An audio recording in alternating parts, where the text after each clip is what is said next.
Oke, Anda masih menyaksikan Dua Sisi dan saatnya kita berganti pembicara pada Dua Sisi malam ini. Bang Konstitusi dan juga Bang Andi masih ada kesempatan Anda nanti berbicara dari belakang. Saya ingin mengundang Bang atau Pak Abdul Fikar Hajar. Baik, saya juga ingin mengundang Prof. Gayus Lumbun, mantan Hakim Agung, untuk langsung ke kursi panas kita. Lanjutkan perjuangan. Baik, silakan. Perjuangan apa Prof. ini? Gayus. Prof Gayus, selamat malam, sehat Prof Gayus? Selamat malam, sehat. Oke, saya ingin langsung ke Prof Gayus deh. Boleh, silakan. Prof Gayus, dari diskusi kita 2 segmen tadi Prof Gayus, pertanyaannya adalah begini. Dalam aspek hukum, ya, apakah istilah mediasi itu masuk di dalam urutan penanganan sebuah kasus? Mediasi itu satu instrumen yang dipersiapkan, malah diharuskan di pidana dan di TUN, PT-UN ya. Artinya bukan PT UN saja ya, pidana juga ya? Pidana ada sekarang, mediasi penal namanya. Itu konsep-konsep agar Mic-nya boleh lebih dekat, Prof. Lebih dekat, Prof. agar tercipta satu ultimum remedium. Artinya kalau terpaksa saja orang itu dihukum. Karena pidana menutup akhir dari proses itu dengan hukuman. Ya, denda sampai hukuman berat. Nah, jadi bagi saya kalau ditawarkan mediasi atau pengadilan, orang yang punya etikat baik, orang yang berdiri di tempat yang tepat adalah mediasi. Kalau pengadilan itu berbeda. Saya akan menanyakan yang di luar yang telah dibahas selama ini di banyak media. Kalau Pak Roy Suryo itu kalah, dia akan dipenjara karena prosesnya seperti itu. Kalau ijazah mantan Presiden Jokowi itu palsu. Ternyata. Ya, mengandung risiko. Tapi ingat. Apa risikonya?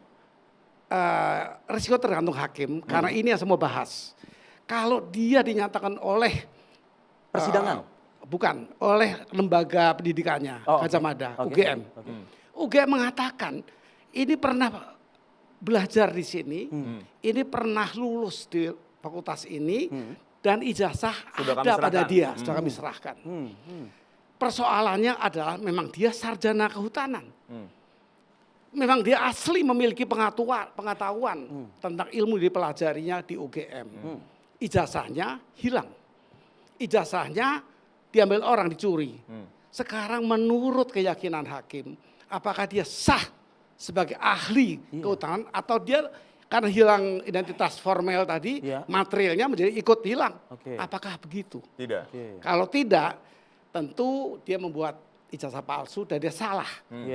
Ada hukuman yang akan dikenakan, menggunakan surat palsu.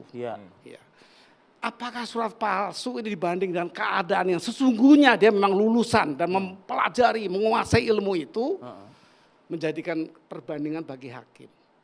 Karena sejatinya dia memang sarjana kehutanan, tetapi identitasnya hilang dan dia buat palsu.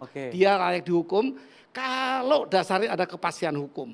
Sebentar Pak, kepastian hukum tidak satu-satunya untuk hakim memberikan vonis ya. Masih ada yang lain. Yang saya ambil keadilan.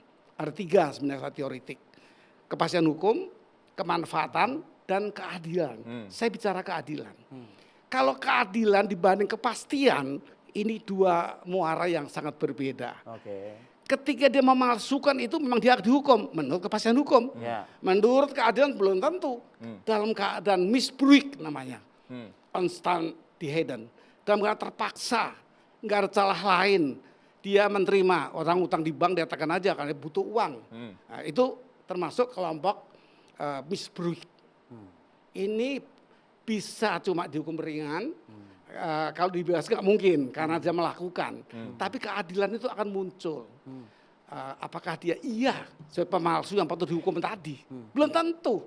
Ini pikiran-pikiran pengadil ya, yang menggabungkan antara kepastian tadi yang dilanggar, kemanfaatan apa kalau dia dihukum, kemudian keadilan seperti apa. Tadi saya contohkan baru 1. Orang utang di bank, asal dia tekan aja dia nggak baca lagi itu. Itu misbruik akan diadili secara adil bahwa dia tuh nggak tahu sebenarnya. Nah, dari pernyataan Prof Gayus ini, penjelasan Prof Gayus ini akan lebih menarik kan Prof sebetulnya kalau ini nanti dibuka dan dibahas secara gamblang di saya mengatakan tidak. Oh enggak. Kenapa? Kenapa tidak? Ini yang menang jadi abu, yang kalah menjadi Jadi arang. arang. Oke. Ini konsep saya. Oleh karena itu mediasi ada tertinggi, baik penal. Apalagi ini bukan perebutan hanya kebenaran dari Baik. statement seseorang yang semestinya pasal 1865 itu mewajibkan dia harus membuktikan sendiri. Ya, tidak usah ke lembaga pemerintah. Ya. Nah, dia harus diawali. Kedua, dia harus merasakan kerugian yang nyata dan langsung. Apa kerugian Pak Roy Suryo? Ini kan saya katakan di banyak media ini elit Bertarung. seteru antara mantan menteri dan mantan seorang presiden. Ya. Tidak hanya dalam Yang negeri. pernah di dalam satu kendaraan namanya SMK lah gitu kurang lebih ya. Itu Lo iyalah. ini sudah disinggung mengenai apa yang saya pandang akan terjadi polarisasi. Itu polarisasi. Yang satu SMK, yang satu nanti anaknya. Yang satu yang lain lagi. Setiap Jadi- orang punya celah. Jadi saya mengharapkan ini diakhiri. Mediasi saja. Mediasi. Kalau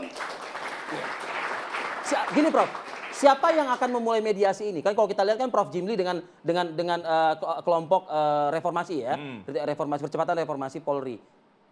Apakah memang kalau kita tarik misalnya Presiden Republik Indonesia yang banyak juga memberikan hak-hak presiden tersebut, menurut Prof? mediasi ada di pengadilan. Di awal proses hukum itu ada mediasi. Kalau PT Michael itu lebih dekat, Prof.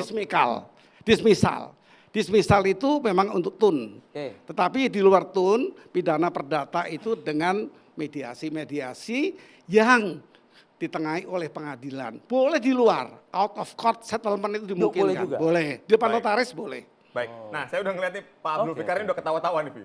Kenapa Jadi, ketawa? mediasi ini menurut Prof Gayus adalah keputusan yang terbaik. Apakah Anda berpendapat yang sama atau ya nggak apa-apa, betul lewat jalur hukum supaya bisa dibuktikan di pengadilan? Ya, gini, saya agak berbeda dari Prof Gayus ya. Baik. Mediasi itu secara resminya ada di wilayah perdata sebenarnya. Ya.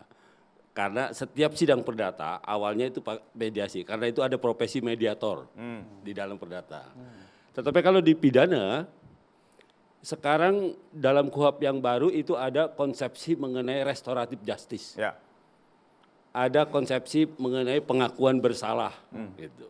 Itulah yang sebenarnya cikal bakal dari terjadinya mediasi di dalam perkara pidana. Jadi sekarang resminya belum ada sebenarnya. Oke. Kalau KUHP yang baru berlaku, mediasi itu bisa Kan sudah dilakukan. diparipurnakan oleh DPR. Iya sudah Januari nanti baru berlaku. Oke. 2 Januari baru berlaku Baik, KUHP yang baik. baru. Oke. Nah itu satu ya. Jadi sebenarnya memediasi perkara pidana juga menurut saya menjadi lucu gitu. Lucu karena apa? Karena ketika perkara pidana itu mulai dijalankan gitu ya.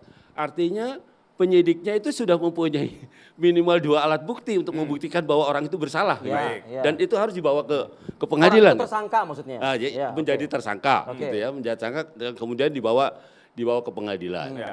Nah, yang bisa dilakukan di pengadilan atau sebelumnya gitu kan umpamanya di tingkat penyidikan dan penuntutan itu ada yang namanya SP3. SP3 itu surat penghentian surat pemberitahuan penghentian penyidikan perkara. Nah, jadi ada tingkatannya. Jadi kalau perkara dihentikan di tingkat penyidikan, di tingkat penuntutan namanya SP3. Penghentian penyidikan atau penghentian penuntutan. Kalau di pengadilan itu ketika mau dihentikan itu ada namanya pengadilan pidana ya. Sesuatu melepaskan atau membebaskan. Istilahnya begitu kalau dalam pidana. Kalau melepaskan perbuatannya ada tapi tidak bisa dikualifikasi sebagai perbuatan pidana. Kalau dibebaskan sama sekali tidak terbukti orang itu oke. melakukan. Oke. Jadi perbedaannya itu. Yang dibilang tadi Anda katakan mediasi jadi sesuatu hal yang lucu. Lucunya di mana? Ah, iya. Ya, lucunya apa objeknya? Gitu loh, di dalam perkara pidana. Dan apa alasan dasarnya? Gitu Apa maksudnya. alasan dasarnya? Apa objeknya yang dimediasi di dalam perkara pidana? Oke.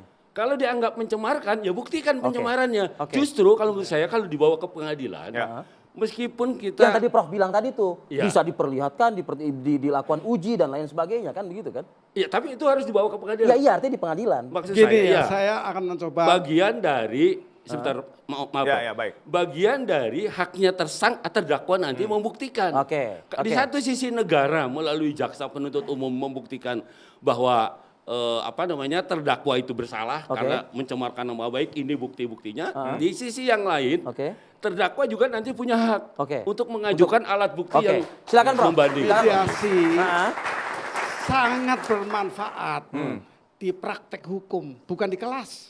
Beliau kan di kelas ini. Ya, di praktek sangat diperlukan sekali.